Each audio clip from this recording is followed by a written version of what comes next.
Yo! What up?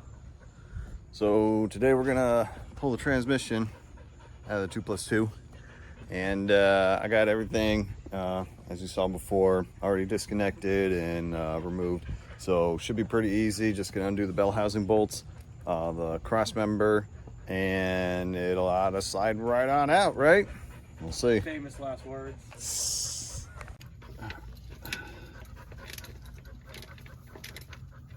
Nice.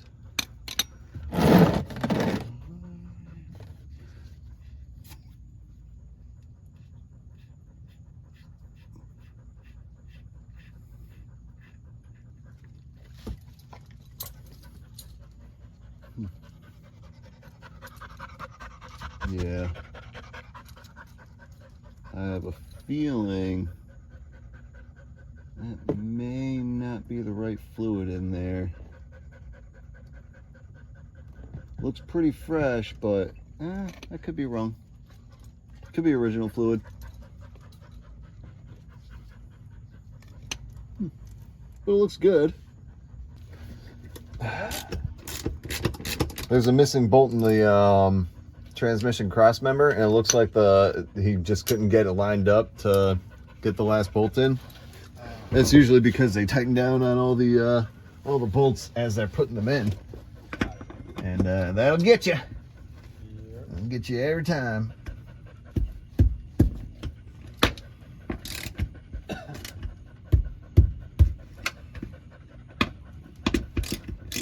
Oh, that's right. Shit. Same thing as the other car. I almost forgot. I gotta get the shift linkage undone up there. I don't know if you can see it, but we're gonna do the cross bolt, which should be a 12 millimeter. Yeah, like it's supposed to be a fucking, you know, a reliable seat time car, you know, and it's not exactly giving you the time you need. Not even a little bit. Yeah, it's fucking it's disappointing, man. Yep. Sure is. Which is why I'm kind of in the same boat where I'm like, dude, fuck. Like, why am I having such a hard time getting a car to just fucking, you know, stay fucking together and not fucking be a wore out piece of shit? Like, it never used to be my luck, but now it is. So now I'm at the point where I'm like, I gotta put new bearings in. I gotta overhaul all my fucking engines now because I don't fucking trust them anymore. Not like I used to. Yeah. I mean, honestly, that's where I'm at. I lack trust in my car now.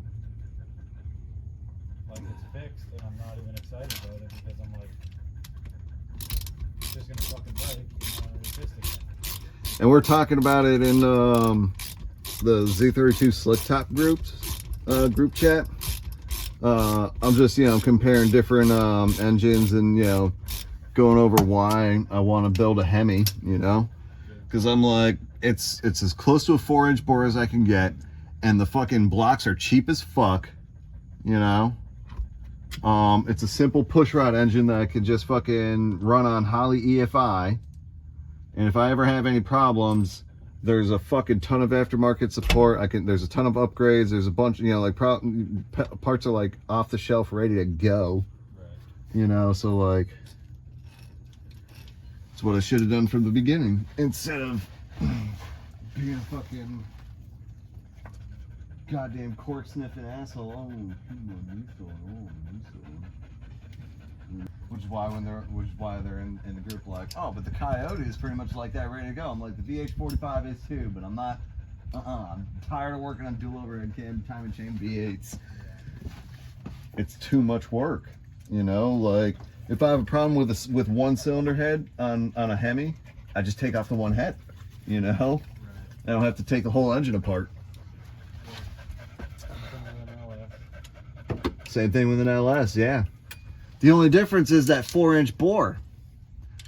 With an LS, I have to get at least a 6-liter, you know? Yeah. And like if you had a 6 liter or a 6.2 LS ready to go, would you let it go for $400?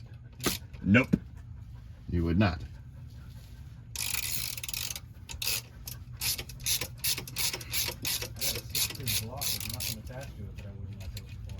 That's what I'm saying. Like, that 4-inch bore LS comes at a premium. Yeah. It really does. Because people, just go snag a 5.3. I'm like, you can't even sleeve it for fucking 4 inches, bro. It's not gonna do what I need it to do.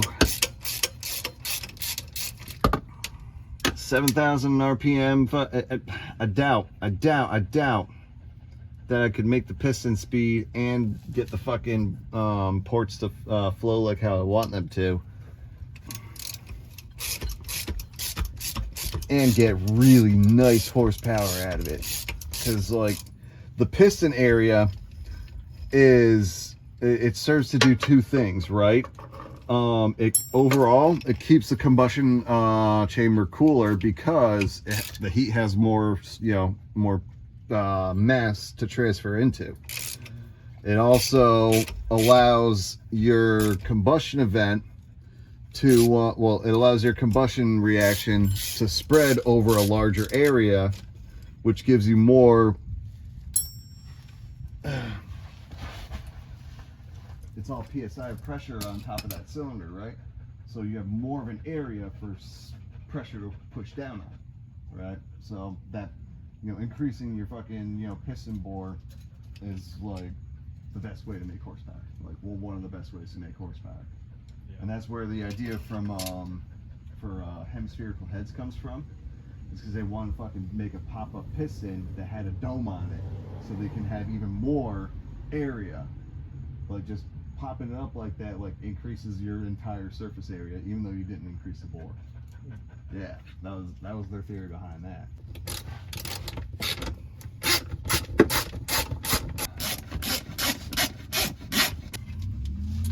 Okay, that does it for back here.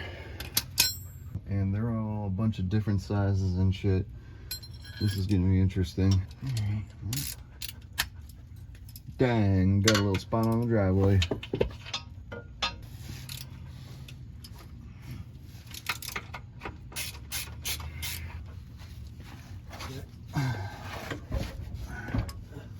Oh, look, it does have the brackets on here. Nice.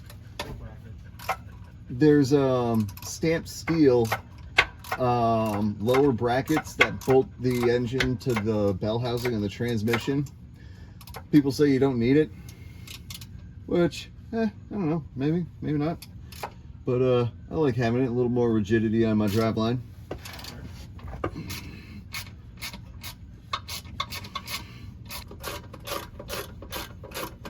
It'll just be a matter of putting it together properly, and so it'll pass tech.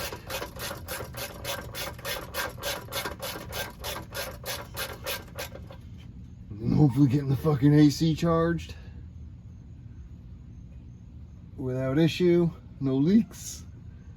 I'm praying for no leaks, because the compressor sounds like it does sucky pumpy things.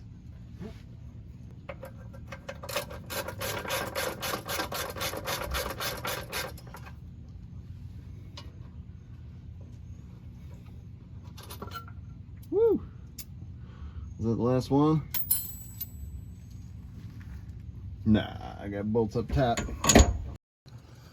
Alright, those bell housing bolts, really easy to get to. No mileage. That's what that says. I'll get a better look at it. This side, a little hairy.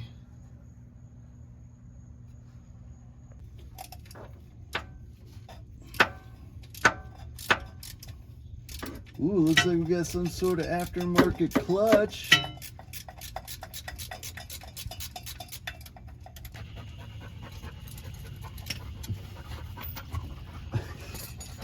What are you doing? You helping? You're doing such a great job. Oh, girl. She wants. Are you trying to look at the cat? Huh? Is that what's going on? Hold it right there.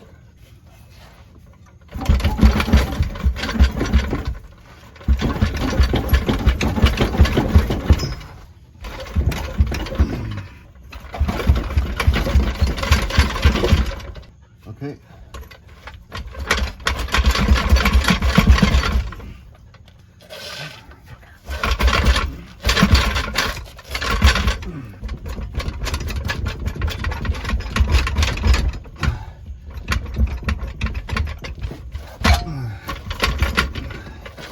Oh shit. Whoa, okay. Okay, hold it there. Dang. Why is it being a fucking pain in the ass? Oh, it might be because there's one more bolt left. Is there? Yeah, I could have swore I put my fucking hand there and I didn't feel anything, but god damn. God damn. Get her straight again. You're trying to help, I know. You're doing a good job. Now they're out. Now they're out. All right, let it down some. Okay, hold it there. Whoa. Pull it towards you. Okay, whoa, a little too far. Push it back in a little. Just a little more. Oh, damn. Ah, what the fuck is going on here? All right, right there. Hey, back up. Whoa. All right, go down. Oh, all right, nice. Now, go ahead and pull it out towards you. Whoa. All right, hang on. Whoa. It fell off. It's okay. It's all right. We can drag it out from here. Okay. It's out. That's it.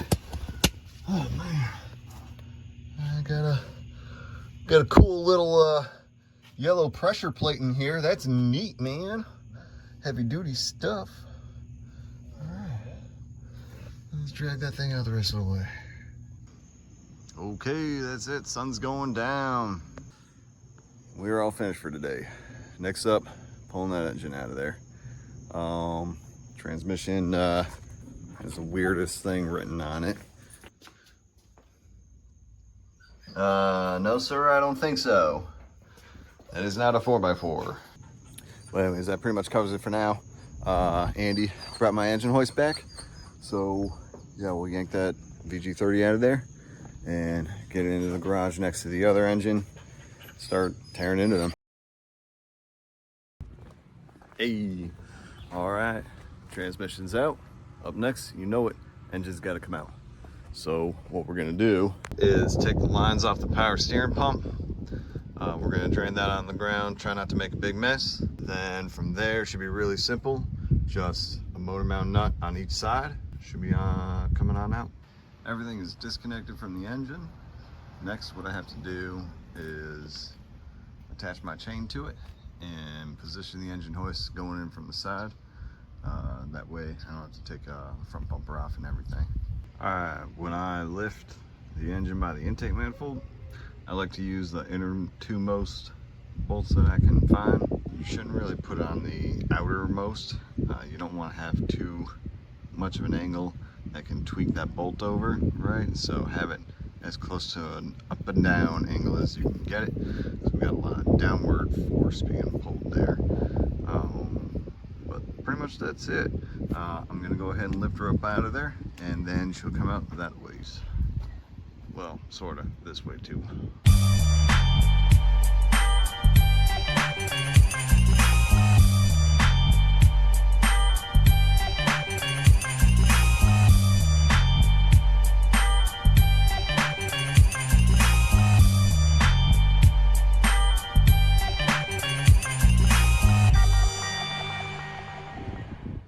All right, yeah, it's out, man. Next up, what I gotta do, get that clutch off of it, put it on the engine stand.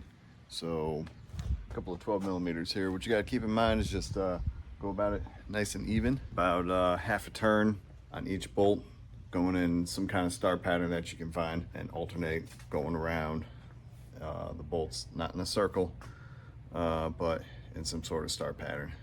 Hey, all right, man, lightweight flywheel. It's got some burn marks on it, but that's okay. Not bad for a drift car. That'll work just fine.